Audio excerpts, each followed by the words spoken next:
Hello everyone, this is your mentor Damini. आप सभी का स्वागत है हमारे अपने channel agri entrance and BSc exam अड्डा 24/7 पे।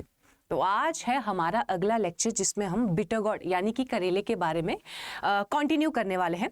तो वीडियो शुरू करने से पहले अगर आपने अभी तक हमारे चैनल को सब्सक्राइब नहीं किया है तो हमारे चैनल को ज़रूर सब्सक्राइब करें और हाँ, इस वीडियो को भी ज़रूर लाइक करें और शेयर करें।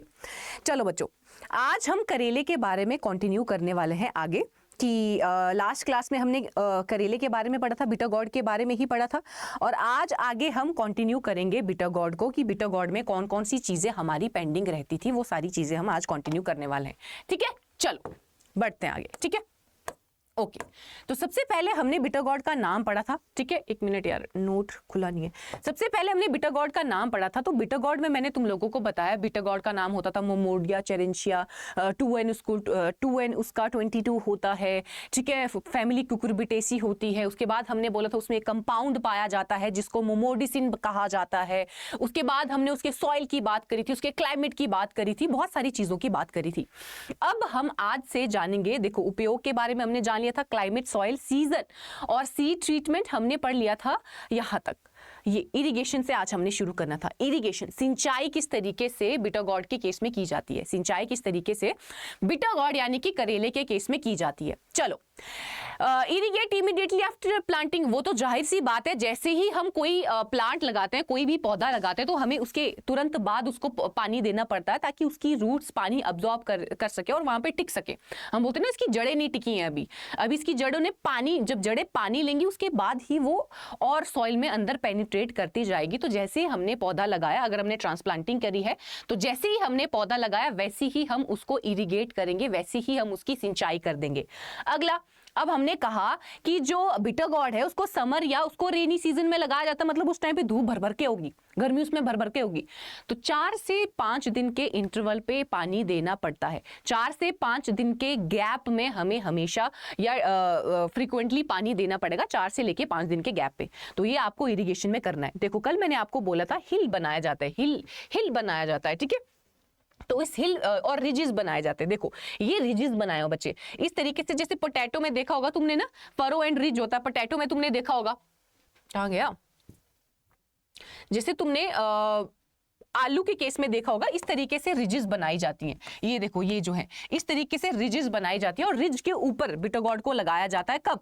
जिस टाइम पे अगर मॉनसून है, अगर मुझे मॉनसून में करेला लगाना है, अगर मुझे मॉनसून में करेला लगाना है तो करेले को मॉनसून में लगाने के लिए मुझे क्या करना पड़ेगा? उसके रिजेस के ऊपर क्या करना पड़ेगा? प्लांटिंग करनी पड़ेगी। तो इरिगेशन में हमने बोला, इरिगेशन हमें प्लांटिंग के बाद करनी है। अगर मैंने ट्रांसप्लांटिंग करी है तो इरिगेशन मुझे तुरंत करनी पड़ेगी और हर 5 से लेके 6 दिन के गैप में मुझे करना है, क्योंकि अगर मैंने समर में लगाया तो प्लांट को ज्यादा पानी चाहिए होगा। तो हर 4 से लेके 6 या 5 से लेके 6 दिन के गैप के बाद हमने सिंचाई उसमें करनी ही करनी है। अब न्यूट्रिएंट की बात करते हैं तो न्यूट्रिएंट में क्या होगा? न्यूट्रिएंट में वही हर क्रॉप, अभी तक हमने जितनी भी क्रॉप पढ़ी है, हमने टमाटो पढ़ा है, हमने ब्रिंजल पढ़ा है, हमने चिल्ली पढ़ा है, चिल्ली एंड कैप्सिकम, हमने भिंडी पढ़ा और अभी हमने क्यूकम्बर भी पढ़ लिया। तो हमने हर क्रॉप में देखा FYM हमेशा 20 से लेके 25 टन प्रति हेक्टेयर डाला जाता है। अब ये चीज रिलेट करके पढ़नी है। ठीक है, कुछ बच्चे होते हैं अच्छा इसमें भी FYM इतना, इसमें भी पूरा रट रहे हैं। भाई ऐसे करो, इन सारी क्रॉप का नाम लिखो। अच्छा, इन सब में FYM 20 से लेके 25% है, 20 से लेके 25 टन प्रति हेक्टेयर है। और NPK कितना डलेगा इसमें? NPK डलेगा इसमें 100-50-50 का रेशियो, मतलब 100 किलो आपकी नाइट्रोजन डलेगी, 50 किलो फॉस्फोरस और 50 किलो जो है वो पोटेशियम डलेगा। अब मैंने आपको बताया था कि हमेशा नहीं, मेजॉरिटी ऑफ क्रॉप में बेटा क्या होता है, मेजॉरिटी ऑफ क्रॉप में क्या होगा कि FYM half dose of nitrogen and full doses of PK, ये चीज पहली डोज डाली जाती है मेन्योर और फर्टिलाइजर की। सबसे पहले सोइंग के टाइम पे, जिसको हम बोलते हैं बेसल डोज, बेसल डोज के तौर पे क्या किया जाता है? बेसल डोज का मतलब क्या था? सीड की सोइंग से पहले, सीड की सोइंग से पहले before seed sowing, before seed sowing और बिफोर ट्रांसप्लांटिंग।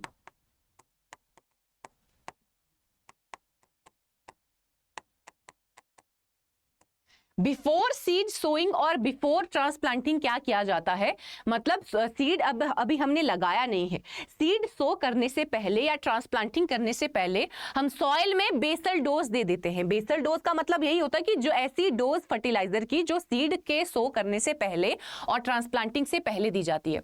तो हमने बेसल डोज में क्या किया, 20 से लेके 25 टन प्रति हेक्टेयर FYM डाला और आधी डोज नाइट्रोजन की डाली और फुल डोज फास्फोरस और पोटेशियम की डाली। अब हमने बोला टोटल डोज इसमें डल रही है 100 किलो नाइट्रोजन, 50 फास्फोरस और 50 पोटेशियम। तो 100 का आधा कितना होगा, 50। तो हाफ डोज में हम बोलेंगे 50 kg नाइट्रोजन में बेसल डोज के तौर पे इस्तेमाल कर रही हूं और जो बाकी की 50 किलो है नाइट्रोजन की डोज उसको मैं टॉप ड्रेसिंग के तौर पे यूज करूंगी। टॉप ड्रेसिंग का क्या मतलब होता है, जब पौधा एमर्ज हो चुका है, जब पौधा एमर्ज हो चुका है उसको बोलेंगे हम टॉप ड्रेसिंग। और टॉप ड्रेसिंग 30 दिन बाद की जाती है सोइंग के। सोइंग के 30 दिन बाद या पहली एप्लीकेशन के 30 दिन बाद टॉप ड्रेसिंग की जाती है नाइट्रोजन की। तो नाइट्रोजन की टॉप ड्रेसिंग में हमने क्या बोला, नाइट्रोजन की अगर हमें टॉप ड्रेसिंग करनी है तो हमें सोइंग के 30 दिन बाद या सोइंग के 30 दिन बाद या पहली डोज के 30 दिन बाद, 30 से लेके 35 दिन के बाद हम टॉप ड्रेसिंग करते हैं। इतनी चीज बच्चे आपको पता होनी चाहिए। चलो ये हमने पढ़ लिया न्यूट्रिएंट मैनेजमेंट की बात। अब आ जाता है वीड मैनेजमेंट। वीड मैनेजमेंट का तो वही सीन है बच्चे, अगर वीड मैनेजमेंट में हम हैंड वीडिंग कर सकते हैं, हाथ से घास निकाल सकते हैं। और दूसरा सिनेरियो क्या है, दूसरा सिनेरियो है कि किसी केमिकल का इस्तेमाल कर सकते हैं, यानी कि हर्बिसाइड का इस्तेमाल कर सकते हैं। अब कौन सा हर्बिसाइड हमें यूज करना है, ग्लाइफोसेट हमें यूज करना है। Spray glyphosate after weed emerges, कितना, 4.5 किलो प्रति हेक्टेयर के हिसाब से। जैसे ही वीड्स एमर्ज हो जाएंगी, जैसे ही घास निकल जाएगा सोइंग से पहले, बिफोर सोइंग तुमको ये याद रखना है बच्चे, प्री एमर्जेंस हर्बिसाइड कौन कौन से होते हैं और पोस्ट एमर्जेंस कौन से होते हैं, कौन सोइंग से पहले डाले जाते हैं और कौन से ऐसे हर्बिसाइड्स होते हैं जो एमर्जेंस के बाद, यानी कि पौधा आ गया है, पौधा एमर्ज हो चुका है, पौधे के एमर्जेंस के बाद कौन कौन से हर्बिसाइड डाले जाते हैं, तो वो आपको पता होना चाहिए। तो यहाँ पे यही लिखा गया है कि केमिकल से अगर मुझे वीड कंट्रोल करना है तो मैं ग्लाइफोसेट का इस्तेमाल करूंगी। ग्लाइफोसेट कितना डालना है मुझे, 4.5 किलो प्रति हेक्टेयर के हिसाब से मुझे डालना है before weed emergence, sorry after weed emergence. जैसे वीड एमर्ज हो गई उसके बाद मैंने क्या किया, ग्लाइफोसेट ऐड किया। ठीक है, चलो इतनी चीज आई होप आप लोगों को क्लियर हो गई होगी। ये सारी चीजें सेम है बच्चे, सारी की सारी चीजें सेम हैं। इरिगेशन हर में होगा, हर में न्यूट्रिएंट मैनेजमेंट आपको करना पड़ेगा, हर सिनेरियो में आपको पानी देना पड़ेगा, वही सारी चीजें। वीड मैनेजमेंट हर में करना पड़ेगा, सीड रेट आपको हर चीज का याद करना पड़ेगा, स्पेसिंग तुम लोगों को हर चीज की याद रखनी पड़ेगी, हर सिनेरियो में तुमको सारी चीजें करनी पड़ेंगी। ठीक है, चलो अब आ जाता है ट्रेनिंग, सहारा या पंडाल विधि। ट्रेनिंग का क्या मतलब होता है, मैंने आपको कल बताया था कि कुकुम्बर के केस में बोवर सिस्टम या ट्रेलिस सिस्टम का इस्तेमाल होता है। जहां पे हमने क्या बोला था, जहां पे मैंने आपको बोला था कुकुम्बर को सपोर्ट चाहिए कि इस तरीके का टी शेप होती है। मान लो यहाँ पे मैंने या तो बैम्बू स्टिक का इस्तेमाल किया है या तो किसी आयरन रॉड का इस्तेमाल किया है और यहाँ पे ऊपर इस तरीके से वायर्स बनाई जाती हैं, वायर्स को अटैच किया जाता है। उन वायर पे मैं कुकुम्बर को ग्रो करवा रही थी, उन वायर्स पे, उन तारों पे मैं कुकुम्बर को अलाउ कर रही थी ग्रो करने के लिए, क्योंकि मुझे पता है कि कुकुम्बर एक वाइन क्रॉप है, बेले हैं, उनको किसी ना किसी का सपोर्ट चाहिए अपनी ग्रोथ करने के लिए। तो वही सेम चीज अब बॉटल गॉर्ड के केस में भी होगी, सॉरी बिटर गॉर्ड के केस में भी होगी। बिटर गॉर्ड यानी कि करेला, करेले के केस में भी तो वही सेम सिनेरियो होगा। अब जो करेला है वो भी तो वाइन क्रॉप है, करेला भी तो वाइन है, करेले की भी तो बेल होती है, तो उस बेल को भी तो सपोर्ट चाहिए, उस बेलों को भी तो सपोर्ट चाहिए। तो उसके लिए भी हम बोवर सिस्टम का इस्तेमाल करते हैं बेटा, उसके लिए भी हम पंडाल और बोवर सिस्टम का इस्तेमाल करते हैं। वही लिखा गया है, प्लांट्स आर ट्रेन्ड और पंडाल और बोवर सिस्टम बाय यूजिंग बैम्बूज और वायर्स। प्लांट को बोवर सिस्टम में लगाया जाता है बैम्बू का इस्तेमाल करके या वायर का इस्तेमाल इस्तेमाल कर सकते करके नॉर्थ इंडियंस क्या करते हैं, नॉर्दर्न प्लेन में क्या होता है, उन वाइन्स को जैसे हमने बोला कि हमने इस तरीके से बोअर सिस्टम बनाया, और बोअर सिस्टम बना के देखो यहाँ पे तारे हैं, उन तारों पे वाइन ग्रो कर रही है, ये बोअर सिस्टम कहलाता है। तो हमने बोला एक सिनेरियो तो ये हो जाता है, बोअर सिस्टम पे मैं अलाउ करूंगी करेले की वाइन्स को ग्रो करवाना, बोअर सिस्टम पे मैं अलाउ कर रही हूं करेले की वाइन्स को उगाना। अब नॉर्दर्न प्लेन्स में क्या होता है, या नॉर्थ इंडियन कंडीशंस में क्या होता है, जनरली करेले की को हम पंडाल सिस्टम में इस्तेमाल नहीं करते, करेले को नीचे ही ग्रो करने दिया जाता है। अब बेल है, बेल तो नीचे ग्रो करेगी, अगर उसको हमने कोई सपोर्ट नहीं दिया तो वो नीचे ही ग्रो करती रहेगी, जहां पे जो उसको सपोर्ट मिलेगा वहां से वो सपोर्ट ले लेगी। तो करेले के केस में नॉर्दर्न प्लेन्स में क्या होता है, वाइन में also spread naturally on ground, naturally भी स्प्रेड कर सकती है, ठीक है। करने को तो हम देखो हमारा क्या ही है, अगर हम यहाँ पे हमें महंगा पड़ रहा है काम, यहाँ पे हमें डबल काम पड़ रहा है, बट यहाँ पे हमारे फ्रूट्स बच रहे हैं ना। अगर हमने ग्राउंड में ही उसको रेंग नहीं दिया तो ग्राउंड से लगते रहेंगे फ्रूट्स और वो सड़ जाएंगे। तो अच्छा प्रोडक्शन अगर हमें चाहिए करेले का, तो हमें प्रॉपर सिस्टम बनाना पड़ेगा, ताकि जब करेले का फ्रूट बने वो हेल्दी हो, वो सड़े ना, हमें अच्छा खासा उपज मिले उसकी, ठीक है। चलो, तो ट्रेनिंग में वही चीज आ जाएगी जैसे हमने कुकुम्बर के केस में पढ़ा था बच्चे। ओके, चलो आगे बात करते हैं प्लांट ग्रोथ रेगुलेटर्स की। कि प्लांट ग्रोथ रेगुलेटर्स कौन कौन से पाए जाते हैं, ठीक है। चलो अब देखो, ethereal at the rate 250 ppm ethereal डालना है हमने फीमेल फ्लावर इंड्यूस करने के लिए। अगर हमने पौधे में फीमेल फ्लावर को बढ़ाना है तो हमें ethylene in the form, ethylene मैंने आपको बताया था, प्लांट ग्रोथ हार्मोन होते हैं, ऑक्सीन होता है, साइटोकाइनिन होता है, जिब्रेलिक एसिड होता है, इथाइलिन होता है, उसी इथाइलिन की फॉर्म है इथरल। जैसे हम पढ़ते हैं IBA, इंडोल ब्यूटारिक एसिड, तो वो ऑक्सीन है, उसी तरीके से जो इथरल है वो इथाइलिन है। अगर हमें पौधे में फीमेल फ्लावर को बढ़ाना होता है तो हम डालते हैं इथरल। तो इथरल का इस्तेमाल फीमेल फ्लावर को बढ़ाने के लिए किया जाता है। अगर हम पौधे में फीमेल फ्लावर को बढ़ाना चाहते हैं तो हमें इथरल का इस्तेमाल करना है। और सीड सोकिंग इन इथरल और GA3 ऑल्सो प्रमोट्स क्या, फीमेल फ्लावर। इथरल का तो हमने बोल दिया कि यहाँ पे भी मैंने बोल दिया कि इथरल की वजह से बिटर गॉर्ड में फीमेल फ्लावर ज़्यादा आ रही हैं। पर अगर इसके साथ साथ मैं GA3 AgNO3, ये भी इंपॉर्टेंट है, GA3 AgNO3 और MH मैलिक हाइड्राजाइड का इस्तेमाल अगर करती हूँ, अगर मैं करेले के सीड लिए मैंने अगर करेले के सीड को सो किया किसमें, GA3 में, मैलिक हाइड्राजाइड में, सिल्वर नाइट्राइट में, तो वो भी उसमें फीमेल फ्लावर को बढ़ाता है, वो भी उसमें फीमेल फूलों की संख्या को बढ़ाता है। तो ये आ जाएगा हमारा प्लांट ग्रोथ रेगुलेटर्स में, ये आ जाएगा बच्चे हमारा प्लांट ग्रोथ रेगुलेटर्स के अंदर। तो अभी हमने क्या क्या चीजें पढ़ी, अभी मैंने आप लोगों को बोला कि किस तरीके से बिटर गॉर्ड में इरिगेशन की जाएगी, किस तरीके से बिटर गॉर्ड में सिंचाई की जाएगी। तो सिंचाई के लिए हमने क्या क्या चीजें बोली बच्चे, सिंचाई के लिए मैंने आपको बोला कि यार ठीक है, गर्मियों में लगती है या मानसून में लगती है, टेम्परेचर उस टाइम पे ज्यादा होता है, तो टेम्परेचर ज्यादा होने की वजह से 25 से 30 डिग्री टेम्परेचर ग्रोथ के लिए चाहिए, तो पानी चाहिए रहता है यार, मतलब फ्रीक्वेंटली हमें 5 से 6 दिन के इंटरवल पे पानी देना ही पड़ेगा।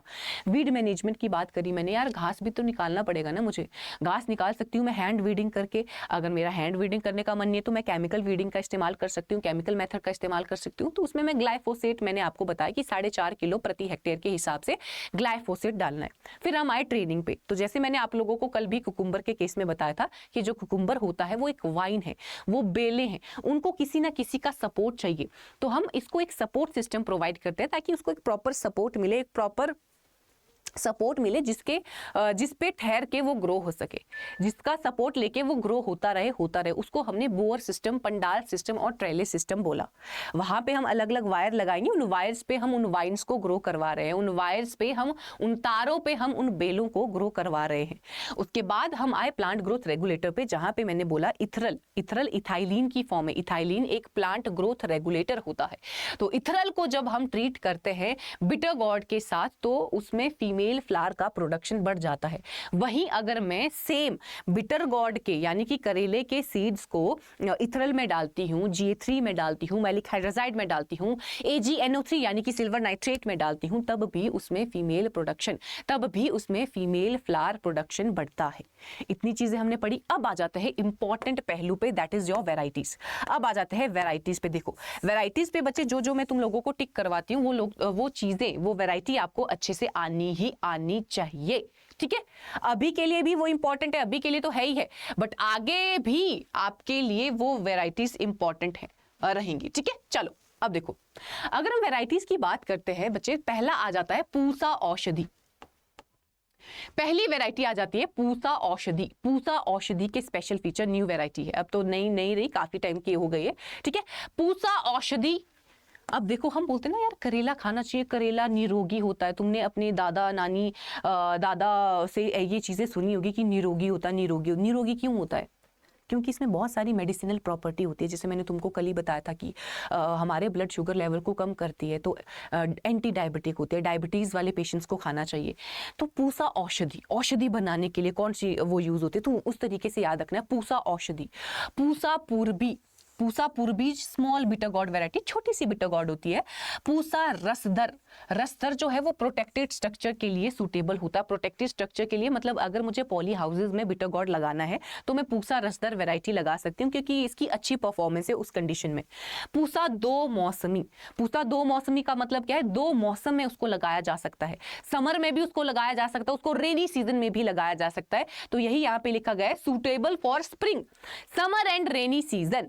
और पूसा विशेष का ध्यान रखना है कि विशेष काम के लिए उसको इस्तेमाल किया जा रहा है, पिकलिंग के लिए और डिहाइड्रेशन के लिए। पिकल बनाने के लिए, डिहाइड्रेशन के लिए विशेष का इस्तेमाल किया जा रहा है। पंत करेला, प्रियंका प्रीति 2 बेस्ट फ्रेंड्स। ठीक है, किसकी? करेले की। प्रियंका प्रीति 2 बेस्ट फ्रेंड है, उनको करेला बहुत पसंद था। ठीक है, तो प्रियंका प्रीति, पंत करेला, कोंकण तारा, MDU1 और CBM1। MDU1 जो है, MDU1 म्यूटेंट वैरायटी है, म्यूटेशन की वजह से हमें मिली है।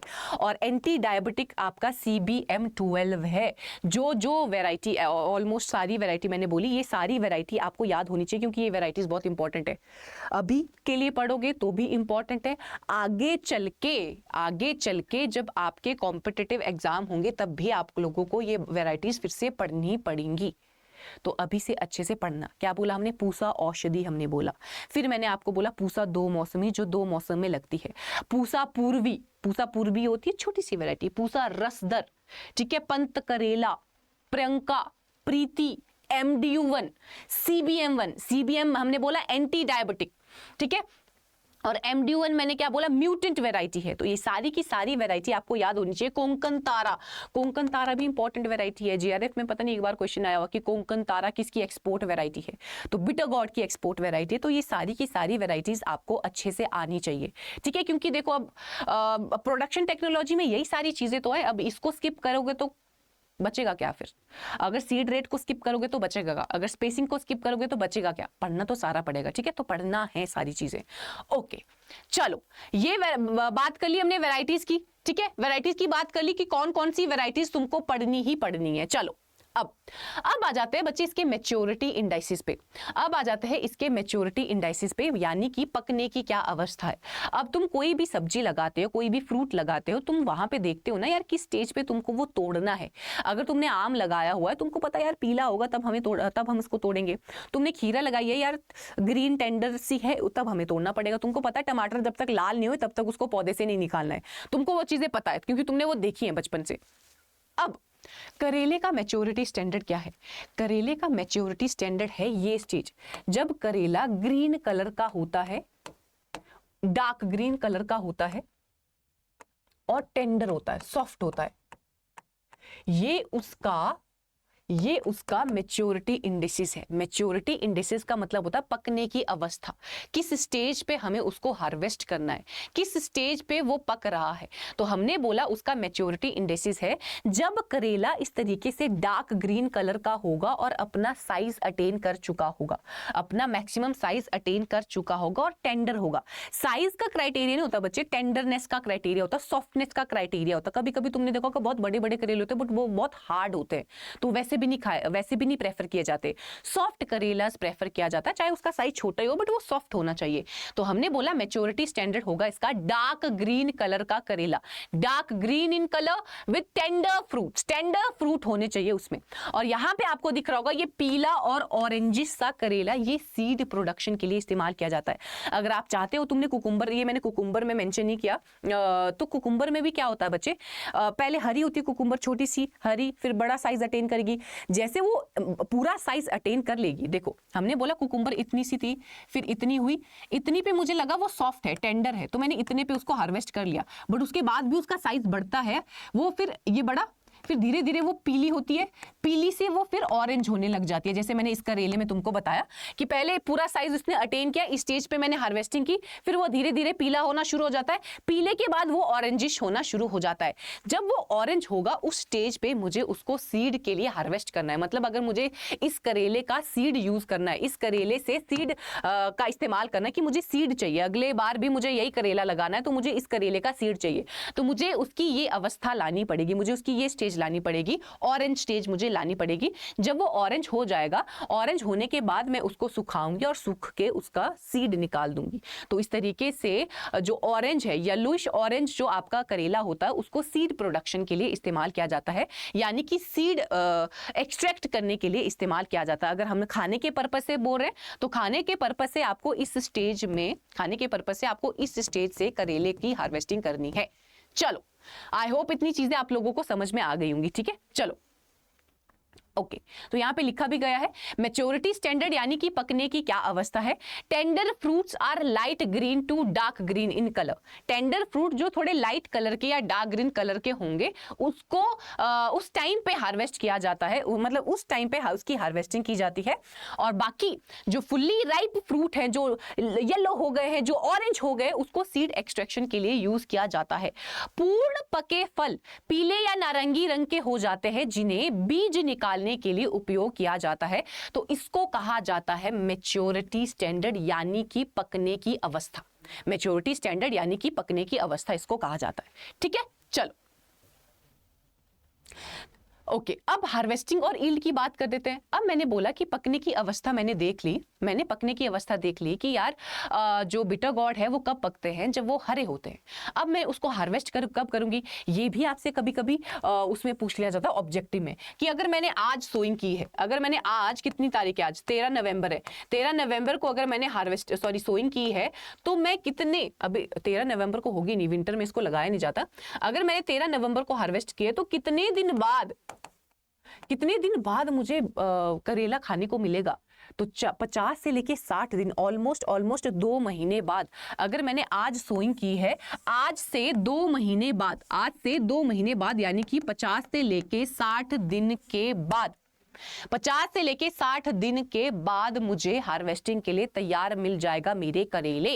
और इंप्रूव वैरायटी के केस में ईल्ड 10 से 15 टन होती है। और हाइब्रिड बच्चे जहां पे भी होगा वो अच्छी ईल्ड देता है, क्योंकि हाइब्रिड वैरायटी का बनाने का हमारा मेन मोटिव ही वो होता है कि वो उपज अच्छी दे। तो हाइब्रिड वैरायटी मैक्सिमम जो भी आपकी क्रॉप्स हैं, जो भी वेजिटेबल है, उसमें प्रोडक्शन ज्यादा ही होगी। तो हाइब्रिड वैरायटी की 20 से लेके 25 टन प्रति हेक्टेयर है, वही इंप्रूव वैरायटी की 10 से 15 टन प्रति हेक्टेयर है। 10 से 15 और 20 से 25, 10 से 15 और 20 से 25 टन प्रति हेक्टेयर।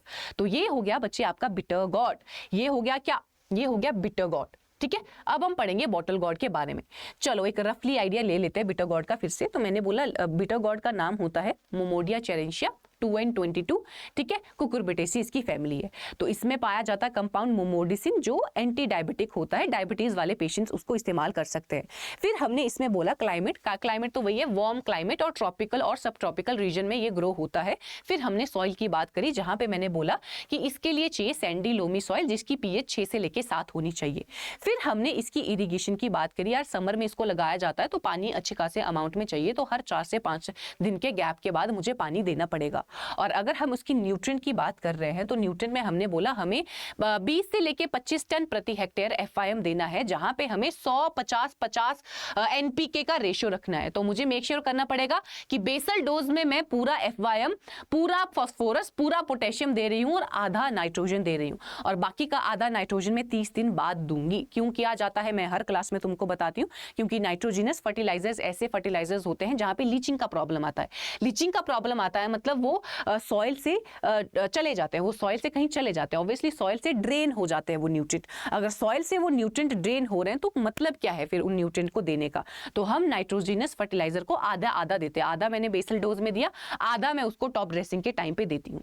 फिर मैंने बात करी ट्रेनिंग की, जहां पे हमने बोला कि ट्रेनिंग सिस्टम उसमें बोर सिस्टम इस्तेमाल किया जाता है, क्योंकि ये वाइन क्रॉप्स है, क्योंकि ये बेले हैं, इनको सपोर्ट की आवश्यकता है। तो उनके सपोर्ट के लिए हमने इनके लिए सपोर्ट सिस्टम बनाए, जिसको हमने बोर सिस्टम, पंडाल सिस्टम और ट्रेलिस सिस्टम का नाम दिया। ठीक है, उसके बाद हमने वीड मैनेजमेंट की बात करी, जहां पे मैंने बोला हाथ से भी वीडिंग कर सकते हैं और ग्लाइफोसेट केमिकल के साथ भी हम वीडिंग कर सकते हैं, तो ये बात हमने करी। फिर प्लांट ग्रोथ रेगुलेटर में मैंने बोला कि इथरल की वजह से इसमें फीमेल फ्लावर का प्रोडक्शन बढ़ाया जा सकता है, या अगर मैं इसकी सीड को इथरल में, GA3 में, MH में या सिल्वर नाइट्रेट में डाल रही हूं, तब करके भी इसमें फीमेल फ्लावर का प्रोडक्शन बढ़ाया जा सकता है। ठीक है, ओके। फिर हमने इसकी इंपॉर्टेंट वैरायटीज पढ़ी कि जैसे पूसा औषधि पढ़ी, पूसा विशेष पढ़ा, पूसा 2 मौसमी पढ़ा, पूसा पूर्वी पढ़ा, CBM1 पढ़ा, MDU1 पढ़ा, प्रियंका, प्रीति, ये सारी की सारी वैरायटी आपकी बिटर गॉड की रहने वाली है। उसके बाद हमने इसके मैच्योरिटी इंडाइसेस की बात करी, जहां पे मैंने आपको बोला कि जो आपका ग्रीन है या थोड़ा लाइट और डार्क ग्रीन कलर के फ्रूट को जो टेंडर हो वो उसका मैच्योरिटी स्टैंडर्ड है। और अगर हमें सीड एक्सट्रैक्शन करना है तो ऐसा करेला जो पीला हो चुका है या ऐसा करेला जो थोड़ा ऑरेंजिश हो गया, उसको सीड एक्सट्रैक्शन के लिए इस्तेमाल किया जाता है। ठीक है, इतनी चीज हमने कह दी। फिर मैंने आपको हार्वेस्टिंग की बात करी कि यार ऑलमोस्ट 2 महीने बाद करेला मुझे मिल जाएगा। जब मैंने सोइंग की होगी, सोइंग के ऑलमोस्ट 2 महीने बाद मुझे करेला देखने को मिल जाएगा अपने पौधों पे, अपनी वाइन पे। और अगर मैंने नॉर्मल वैरायटी लगाई है, अगर मैंने नॉर्मल कोई इंप्रूव वैरायटी लगाई है, तो 10 से 15 टन मुझे मिलेगा उसका उपज। और अगर मैंने कोई हाइब्रिड वैरायटी लगाई है तो 20 से लेके 25 टन प्रति हेक्टेयर उसकी उपज मुझे देखने को मिलेगी। तो आई होप आपको करेले के बारे में जानकारी मिल चुकी होगी कि करेले को किस तरीके से लगाया जाता है, करेले के लिए क्या क्या कंडीशन चाहिए, कि अगर मुझे करेला लगाना है मुझे कितना टेम्परेचर उसको देना पड़ेगा, क्या सॉइल मुझे उसको देनी पड़ेगी, क्या कितने मुझे न्यूट्रिएंट्स डालने पड़ेंगे उसमें। तो वो सारी चीजें हमने करेले के बारे में जान ली। ठीक है, चलो अब बॉटल गॉड शुरू कर देते हैं। 2-4 चीजें उसकी जान लेंगे, उसके बाद कल करेंगे। ठीक है, चलो अब बॉटल गॉड का क्या, सबसे पहले तो बच्चों को पता ही नहीं होता कि बिटर गॉड है तो बिटर गॉड करेला है, बॉटल गॉड है तो बॉटल गॉड का मतलब क्या होता है। ठीक है, बच्चों को सच में नहीं पता होता है। मस्क मेलन है तो वो होता क्या है, वाटरमेलन तो चलो खाया होता, क्यूकम्बर का भी पता ही होता है। ठीक है, चलो तो अब आ जाता है अगला बॉटल गॉड। बॉटल गॉड यानी कि लौकी, घिया, तुम्हारी फेवरेट। मुझे तो अच्छी लगती, फेवरेट तो नहीं है बट मुझे अच्छी लगती है, मैं खा लेती हूँ। ठीक है, तो अब हम पढ़ने वाले हैं बच्चे बॉटल गॉड के बारे में। अब हम पढ़ने वाले हैं बॉटल गॉड के बारे में। बॉटल गॉड यानी कि लौकी, बॉटल गॉड यानी कि लौकी। तो लौकी के बारे में अगर हम जान लेते हैं यार। हाँ, तो लौकी का नाम होता है बच्चे लेजिनेरिया साइकेरेरिया। बॉटल गॉड का नाम होता है लेजिनेरिया साइकेरेरिया। लेजिनेरिया साइकेरेरिया इसका नाम है। कुकुरबिटेसी इसकी फैमिली है। क्रोमोसोम नंबर है करेले के जैसा 22, क्रोमोसोम नंबर 22। और ट्रॉपिकल अफ्रीका इसका ओरिजिन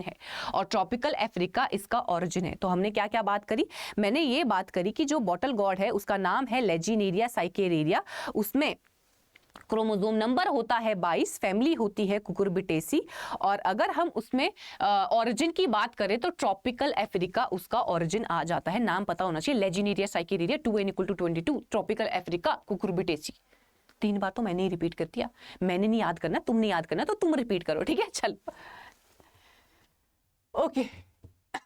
अब देखो, अब यूजेस में आ जाते हैं। अब तुमने अपने बड़े बूढ़ों से सुना होगा यार लौकी खानी चाहिए, लौकी निरोगी, जैसे मैंने करेले के केस में एग्जांपल दिया, वैसे तुमने लौकी के बारे में सुना होगा कि लौकी निरोगी होती है।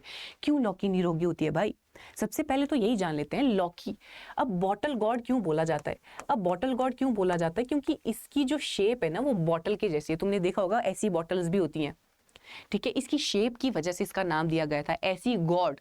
ऐसी गॉड जो बॉटल के आकार की है इसीलिए इसको बॉटल गॉड कहा गया है। ऐसी गॉड जो बॉटल के आकार की है इसीलिए इसको बॉटल गॉड कहा गया है। ओके, अब इसके यूजेस की बात करें, ऑब्वियसली इसको वेजिटेबल के तौर पे खाया जा रहा है, वेजिटेबल के तौर पे खाया जा रहा है, सब्जी के तौर पे इसको खाया जा रहा है। तो इसके यूजेस में हम क्या बोलेंगे? सबसे पहले तो हमने बोला इसको बॉटल गॉड इसीलिए कहा गया है क्योंकि इसकी शेप बॉटल के आकार की होती है। इसमें यूजेस हम बोलेंगे वेजिटेबल के लिए हम खाते हैं इसको, पिकल भी इससे बनाया जाता है, ठीक है, अचार भी बनाया जाता है, एज ए सब्जी भी इसको खाया जाता है। और मैंने बोला ये निरोगी होता है, इसमें बहुत सारी प्रॉपर्टीज हैं। क्या क्या प्रॉपर्टीज है इसमें? जॉन्डिस क्योर करने के लिए इस्तेमाल किया जाता है इसको, और इसकी वजह से बच्चे डाइजेशन इंप्रूव होता है। हम बोलते हैं ना यार लौकी हल्की होती है, ये डाइजेशन इंप्रूव करता है, डाइजेशन इंप्रूव करता है, डाइजेस्टिबल, इजी टू डाइजेस्ट, और कूलिंग प्रॉपर्टीज है बच्चे इसकी, ठंडक देता है बॉडी को। ऐसे देखा होगा ना तुमने तुम कुछ खाते हो तो बॉडी हीट रिलीज करती है, जैसे तुम अगर चिकन खाते हो, कुछ मटन ऐसे खाते हो तो गर्मी गर्मी हो जाती है अंदर, ठीक है। हम बोलते हैं ना तासीर शब्द इसका इस्तेमाल करते हैं, इसकी तासीर गर्म है, इसकी तासीर ठंडी है, ठीक है। हम ऐसे बोलते हैं कि यार वो खानी चाहिए, क्या बोलते हैं उसको, मिश्री खानी चाहिए, उसकी तासीर ठंडी है। तो उसी तरीके से जो बॉटल गॉड होता है, जो आपका लौकी होता है, उसकी तासीर भी ठंडी होती है, वो कूलिंग इफेक्ट आपकी बॉडी को प्रोवाइड करता है, इजी टू डाइजेस्ट, अच्छे से ये डाइजेस्ट होता है, और डायूरेटिक होता है। डायूरेटिक का मतलब होता है, डायूरेटिक का मतलब होता है बच्चे आपका मूत्रवर्धक। मूत्रवर्धक का मतलब होता है कि आपको जो यूरिन होगा वो अच्छे से होगा, ठीक है। तो डायूरेटिक होता है, और हार्ट की अच्छी फंक्शनिंग के लिए भी अच्छा होता है, हमारा हृदय अच्छे से फंक्शन करे उसके लिए भी ये अच्छा होता है। तो उसके लिए टर्मिनोलॉजी दी जाती है कार्डियोटॉनिक, उसके लिए टर्मिनोलॉजी दी जाती है बच्चे कार्डियोटॉनिक। तो हमने इसके यूजेस में क्या क्या पढ़ा? इजी टू डाइजेस्ट, डाइजेस्ट करने में आसानी होती है कि इसको खा के, ठीक है, कूलिंग इफेक्ट देता है हमारे शरीर को, और डायूरेटिक है और कार्डियोटॉनिक है। डायूरेटिक और कार्डियोटॉनिक इसकी प्रॉपर्टी है। और एक मैंने इसमें ये बोला कि जॉन्डिस के उपचार के लिए भी इसका इस्तेमाल किया जाता है, जॉन्डिस को क्योर करने के लिए भी, टू क्योर जॉन्डिस, जॉन्डिस को क्योर करने के लिए भी इसका इस्तेमाल किया जाता है। तो ये सारे हमने यूजेस पढ़े, ये सारे के सारे हमने यूजेस पढ़े कि इसको वेजिटेबल के तौर पे खाया जा रहा है, इसको अचार बनाने के तौर पे खाया जा रहा है, जॉन्डिस हो रहा है जिसको उसको दे दो भाई, जॉन्डिस के लिए, जॉन्डिस को क्योर करने के लिए आसान होता है, डाइजेस्टिबल है, कूलिंग प्रॉपर्टी है, डायूरेटिक प्रॉपर्टी है, और कार्डियोटॉनिक प्रॉपर्टीज है। और क्या है बच्चे? और कार्डियोटॉनिक प्रॉपर्टीज है। चलो अब अगर हम इसके क्लाइमेट और सॉइल की बात करें, अब आ जाते हैं हमारे जलवायु और मृदा पे कि किस तरीके की जलवायु और मृदा इसको चाहिए। देखो मैंने आपको कल भी बताया था कि मेजरली जो कुकुरबिट्स हैं, मेजरली जो भी मेंबर कुकुरबिटेसी फैमिली के हैं, उनको क्या चाहिए? वो वार्म एरिया में ग्रो हो रहे हैं, वो वार्म सीजन, हे भगवान, वो वार्म सीजन, ये सारी क्या है? वार्म सीजन क्रॉप है, वार्म सीजन क्रॉप है जिसको ट्रॉपिकल और सब ट्रॉपिकल एरिया में लगाया जा रहा है, जिसको ट्रॉपिकल और सब ट्रॉपिकल एरिया में लगाया जा रहा है, ठीक है, जो उसको